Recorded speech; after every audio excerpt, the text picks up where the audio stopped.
ընտրություններից առաջ սա դեռ առաջին քայլերն են, որ ասում են ծիլերն են, դեռ ծաղիկները շատ են լինելու, այսինքն մենք դեռ կտեսնենք նոր գործընթացներ, նոր ընտրակաշարքներ, այսպես նաև կոչեմ, եւ իմ գնահատականը հետեւյալն է, այո, սա ուղղված է ընտրություններից առաջ հասարակության տարբեր խավերին իրենց այսպես դեպի իրենց տրամադրելու գործընթացին անկեղծ ասած ես ինքս էլ պատրաստվում էի հարցում ուղարկել նաև հասկանալու համար թե օրինակ այդ միջոցները որ տրամադրվելու են որովհետև եղած միջոցների հետ կապված բարբերաբար հաշվետվություններ պահանջում ենք եւ այլն բայց նորերի հետ նախ ինչ մեխանիզմներով են դրանք օգտագործվելու եւ ինչ ծրագրերի են ուղղված լինելու դրա հետ կապված նաև կունենանք ինչ որ բարձաբանումներ բայց մենք ինքներս էլ տեսնում ենք, որ նախընտրական process-ում տարբեր պետություններ արտաքին ուժեր շահագրգռված են, որ այս իշխանությունները վերարտադրվեն եւ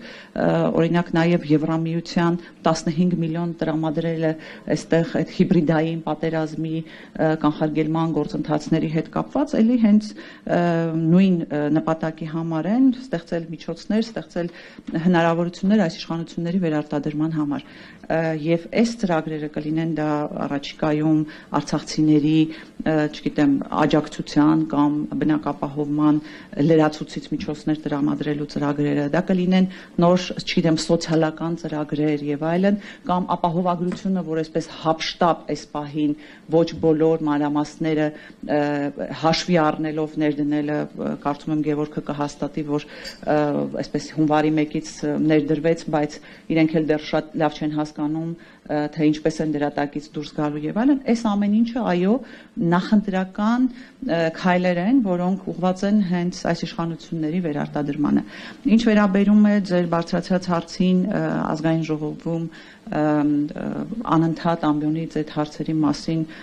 խոսելու հետ կապված ես ուրեմն համաձայն եմ ձեզ հետ երևի թե այս առումով էլի անելիք ունենք ես ինքս ոչ միշտ եմ տիրապետում են տվյալներին, որոնք դուք փոխանցում եք իմ գործընկերներին, բայց իմ գործընկերները գոնե դրա մասին խոսում են ամբիոնից, ես առաջարկում եմ նաև այսպես ավելի ինտենսիվ համագործակցենք եւ ես ինքս էլ ձեռքից տակ ունենալով տվյալները կփորձեմ ամբիոնից հնարավորության սահմաններում եւ բոլոր հնարավոր դեպքերում խոսել այդ մասին եւ գիտեք շատ հաճախ այսպես հանդիպում ես քննադատությունների, որ ընդդիմադիրները միայն ամբիոնից ելույթներ են ունենում եւ այլն, բայց ես պետք է նաեւ այսպես հակադարձեմ այն առումով, որ դա հնարավորություն է տալիս այդ բոլոր խնդիրները հասցնել մեր քաղաքացիներին։ Ոչ բոլորն են մեդիա գրագետ, ոչ բոլորն են կարողանում ինֆորմացիա ստանալ տեղի ունեցող եւ կոռուպցիոն գործընթացների հետ եւ ընդհանրապես այն ամեն ինչի հետ ինչ անում է իշխանությունը եւ այդ ամբիոնը այո հնարավորություն է տալիս մարդկանց հասցնելու են բոլոր խնդիրները,